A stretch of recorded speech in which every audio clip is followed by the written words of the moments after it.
Good morning, sexy people. I just woke up. I actually look surprisingly nice for someone who cried their eyes out last night. I don't know, I guess you can say it's the 9:30 a.m. glow. Sometimes I tell myself, am I asking for too much? Am I asking and setting my expectations way too high for others? And maybe I'm beefing with people over things that are actually quite minuscule. But then when I look back at it, now that I think about it, the bar wasn't very high.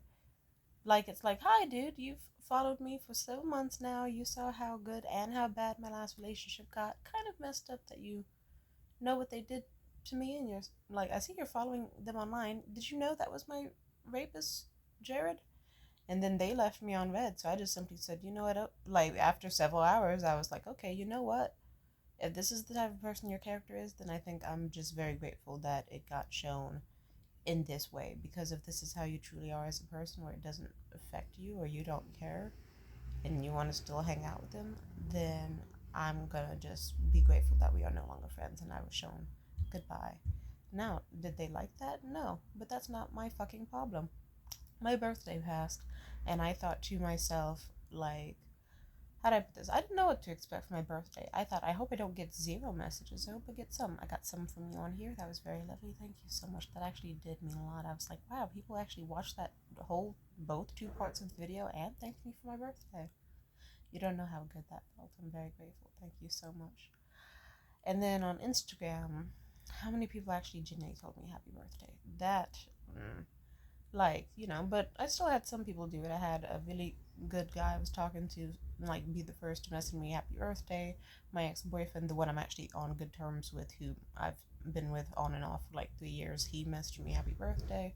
I had a few people here and there. I had some belated messages, but at the same time, I thought to myself, some of these, how do I put this? To me, it's like if someone knows that I'm stressed out about living, and if someone knows that I didn't even, I didn't think I'd make it to this age. And it's like the blessing of, yeah, I made it to this age, but also the hatred of, I made it to this age and I didn't accomplish anything that I thought I did. I accomplished some things. I got 1,000 subscribers on Instagram. I got 1,000 subscribers on here. That's quite the milestone. I have to give myself a lot more credit. I wore a lot of fashions, did a lot of things, had cute clothes, had good food, met good and bad people, and made some amazing and terrible fucking memories. And all of them have made me into the person I am today and made me even wiser and stronger and more powerful. And also maybe even more interesting. So simply put, it's like, you know what? If sometimes you make yourself a pre-planned story of how your life will go, and someone will whip out the pages and be like, fuck that shit, and all you can do is just be like, oh well, and then make origami out of the ripped out pages and then place them lovingly around to fit in your book. Even if they can't be a part of your main story, you can still appreciate that they existed at some point and admire them regardless. It's like, okay, I'm not some big mega superstar. I don't have my own talk show yet. I don't have this. I don't have that. But it's okay. I'm working on it. Either way, people knew how, in general, how my birthday was going to be a bit of a rough one because it was the simultaneous feeling of like, I didn't even want to live to make it to my birthday. I was trying to off myself like in a few days before. It was bad, nigga. It was really, really bad for me mentally. And then, so I don't know if you can hear the music. Jesus. I guess you have a soundtrack. But this motherfucker, oh my god, let's just say I was very disappointed by who did and did not reach out. Because to me, I see it as an actual, like, offense if you don't tell someone happy birthday on their birthday. Not on some petty shit, but I'll put it in this perspective. If you know you have a suicidal friend who wasn't even sure they were going to make it to 24, and also they're also simultaneously having breakdowns because they're like, what happens after 24? I didn't expect to be here. Oh no, I haven't even achieved the things I wanted for all the other ages I was at. Oh no, what the fuck am I doing with my life? Like, and if you can just be like, it's this person I allegedly care about's like special day where they were born, and then you don't say happy birthday, that's to me saying you don't care if I live or die, you don't care that I was ever born, you don't care what I'm up to, you don't care how I feel. And it only takes a few seconds too. So it was just it's just one of those things that's massively offensive. This girl I had a crush on, maybe she had a crush on me back, I don't know, I don't care. She had been giving me mixed signals for if she wanted a friendship or not. Like the type of girl that like follows you on Instagram and will like every single post you make. And like if I saw her at a social event and she was so geeked, she was like, I love your videos, I love your content, I love everything you do. Oh my god, you're so funny, you're so this, you're so that. How do you think of this? How do you do this? I want to be just like you. You should get on stage. You're so funny. And I was extremely grateful. I was so touched when I first got to officially have a conversation with her. I saw her in the scene for months, and that was my first interaction with her. And I was so touched because it's like secretly I had had a crush on her since the very first fucking moment I ever saw her hit a stage. Like I have a whole script that I'm writing where she's like the main character stand-in in the script because I thought she's, oh my love. She's a beautiful girl. And so you can imagine how my heart was racing at the whole, oh, this girl who I've been secretly fascinated with for ages is actually seemingly secretly fascinated with me. That's extremely lovely, you know? And I liked that a lot. But then it got kind of weird because she was the type of person where it's like, in person, she seemed like she wanted to see me so bad, like so eager to talk and hang and socialize and spend time with me and get to know all about me. And then the second I get, but then wouldn't message me. Or I'd send her messages and she would ignore them and not respond at all, and you'd see her posting and shit. And it's like, that's. And I just thought to myself, I'm pretty sure this is a signal I didn't miss. I'm not saying it was a romantic one, but it's like I thought she was interested in being a friend. And then it just happened repeatedly, and I was like, okay, this is weird. It's like you see me messaging you, and then sometimes she would reply. Like actually, funny enough, leading up after my birthday, she was replying to a bunch of my stories and shit. Just like, oh my god, we get sent the same type of memes on the explore page, or like, oh, this post is so funny, haha, that poor baby. Like, just responding to the most random shit that I post on my story, but then not actually anything about, like, it's my birthday today. Happy birthday to me. I just turned 24. Like, none of that. Nope, nope, nope. She's just. It's... And then I already was gonna go off on people, but that specifically, after I already was like, if you didn't say happy birthday to me, and you know how hard I've been struggling, go fuck yourself. So it's like you skipped past the happy birthday, you skipped past all this, and that, and the other. But it was so funny because once I actually went online and started having a mildly manic rant where I was like, fuck you if you didn't say happy birthday because that's a massive offense. If I had a friend who I knew wasn't sure how long she was going to live or if she even wanted to live, I'd make sure that she felt at least fucking appreciated and acknowledged on her fucking birthday, the day that she was born. She didn't ask to be here. She still doesn't want here. The least you can do is try to wish her a fucking happy birthday and a happy rest of the year that she's about to have. Not sending me that good blessing is simply just a bad omen, so fuck you. Hope something bad comes your fucking way. And then she kind of slid up on that and was like, I'm a cunt? Wait, you said fuck people who do this. Am I those people? What do you think? And that one's a little bit more personal to me, and I know that's such a petty thing in some people's books, but to me it means a lot. It's one of those things where it means a lot, and I've had friends like that for years. The sliders, where it's like, you could be like, I'm depressed. Here's my GoFundMe because I'm homeless. Oh, I'm suffering. Oh, I just got sexually assaulted and I feel bad. Oh, I just had a violent encounter with a man. Oh, and then they'll just ignore anything you say. And then just when it comes to like a meme, they'll be like, haha, this was funny. This was hysterical. Or then like they do this weird thing where it's like you can tell they watch your shit, but they never actually reach out to ask if you're okay, check in on you, none of that shit.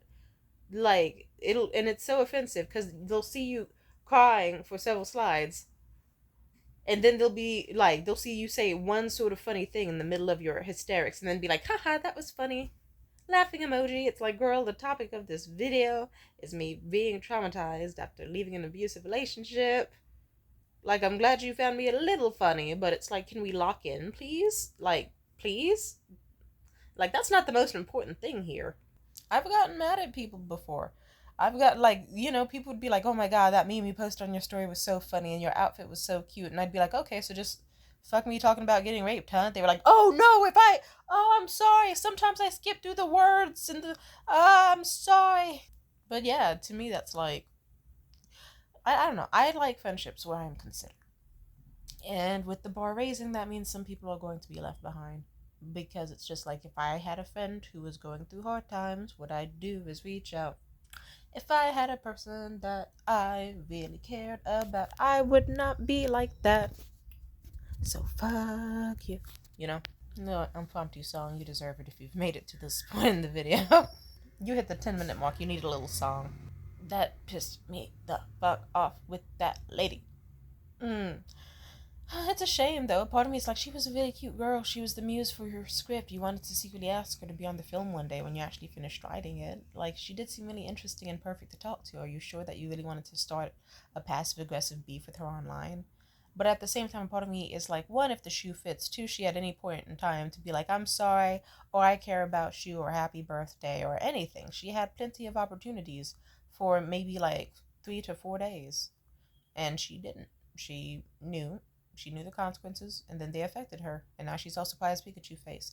Now, does this mean I potentially lose out on having a hot Latina girlfriend with thick, massive thighs and a beautiful jawline? Maybe. But for all I know, she could be straight anyway. Does this mean I miss out on a friendship with her? Potentially, but then again, was it really that good of a friendship? I don't think so. If it's like, yeah, if she's ignoring my messages and only talks to me when it's convenient for her and doesn't feel like is switching and is acting very weird from how she is in person, then no thank you. Whew. But yeah, I'm just disappointed. Hell, I had a falling out with a friend last night. A friend who was like vaguely interested in me romantically or sexually. Pretty sure that's over. Let's just say I had a mental health episode. Let's just say it had a build up though. Like, you know how I made that video recently where I was talking about how my buddy Seamus, who I had just gotten back to being friends with, was already slipping up? I'm about to tell you something. So, actually, well, I can't because someone. 1 second. I'll put it this way. I'm not talking to Seamus anymore, and I'm like a part of me really wants to because I still care about him. I still care about his life. I still want to know how he's doing. I want to know how he's handling that situation with his ex. I want to know all of it, and I want to. Part of me cares. You know, I care. I care that he has stomach issues. I want to make him miso soup so that he's okay and that his stomach probiotics can be fine. I care that he keeps going back to that girl that doesn't care about him truly and how he keeps being fucking stupid about her. I care about his comedy, but he hasn't shown that he's cared about me. And this is pivotal because it's like you can't say that you're so alone, but then when I say, hey, which open mics are you going to tonight so I can support, you don't respond to me, but you see the message. And then you take hours and hours and hours and hours and hours before it, like the event's finally over, and you bother to be like, oh, yeah, I was at this spot, I was at that spot, and then I ask how it went, and then you give me a vague ass answer. But the next time I see you, you want to ramble for 2 fucking hours about how bad it was, how awful it was, how terrible it was, and it's like, asshole, I was gonna show up. If you fucking bothered to respond to any of my messages, I would have showed the fuck up. That was the point. I wanted to show you support. Or he's the type of guy where he wants you to listen. He's the type of guy where he wants you to show up and fucking listen to all of his woes and all of his issues and psychoanalyze. Why did she do that? Why did I do that? Why do you think that is? Oh, so you think she did this because of this? So you think I do this because of that? Oh, and why do you, like, you know, I'm just like diagnosing his whole fucking situation with this, and that. But then, oh, it's too much for me to even expect him to not, to just treat, because it's like, oh, I was talking to you about how hard that suicide attempt was with my last, like, relationship I had, and how that had a toll on me, and how the sexual trauma also fucked up my brain, and how I just overall was just not doing as great as I wish I was, and how it was a hard relationship to leave because I also had to cut off a ton of friends who tried to sweep what he did under the rug and just act like I was the issue and controlling. And I had to see who my real friends were and were not. And Seamus just sat there and looked at me with the most deadpan, bored, half asleep face ever that he always makes when you can tell he's just waiting his turn to talk. And as I was telling him very briefly about the traumatic stuff I went to, ironically in an analogy to kind of describe, I don't, just sometimes you have the right to talk about yourself in a conversation, especially when the other person has for several fucking hours. I needed to vent, but it was also an analogy related to his situation with his girl, if you can even call her that. She's dating someone else. It's a long, weird situation with them. But this motherfucker just sat there with a deadpan face, uncaringly, unmoved, not giving a fuck. He checked his phone and was texting other people and staring at his phone, even. And I just thought to myself, that's fucking weird. Checking. Who could be so important? And it just hit me with a wave of emotions, and I was just like, you know what? I don't want a friend like this. Because you can't tell me how you have, like, every other person out there is evil and fucked up and stupid. But I guarantee if the bitches you hated in the comedy scene messaged you, you would respond to them quicker before you responded to me. He doesn't take my fucking advice, but always wants it.